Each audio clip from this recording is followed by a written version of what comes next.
শুভ নববর্ষের শুভেচ্ছা জানাই সকলকে। সকলে খুব ভালো থাকবেন, সুস্থ থাকবেন, সাবধানে থাকবেন।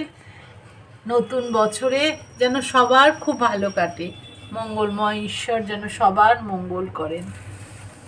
আমিও সকাল সকাল, আসল কাজ তো আমাদের এইটা, পুজোটা সেরে নেওয়া। পুজোটা সেরে নিয়েছি সকাল সকাল, আর পুজোটা করে নিলে মনটাও খুব ভালো লাগে সারা দিনের জন্য। আর আমি তো সবসময়ই, যখনই আমি কোনো বিশেষ দিনে ভালো করে পুজো করি, আপনাদের সকলকে দর্শন করিয়ে দিই ঈশ্বরের, আমার ঠাকুরের আসনে। আর আজকে দেখুন গোপুসোনা কি সুন্দর পাথর সেটিংয়ের নতুন জামা পরেছে। মানে এটা একটা ছেলে বানায়, আমার হাজব্যান্ড ওকে দিয়ে বানিয়ে আনিয়েছে। হয়তো অতটা আমি ক্যামেরাতেও বোঝাতে পারছি না, জামাটা এত সুন্দর ভারী ভারী স্টোন দিয়ে কাজ করা। আর ওকে একদম অন্যরকম সাজিয়েছি গপুকে আজকে। এই দেখুন মা কমলে কামিনী আর মা বিপত্তারিণী, সাই বাবা সকলে রয়েছে।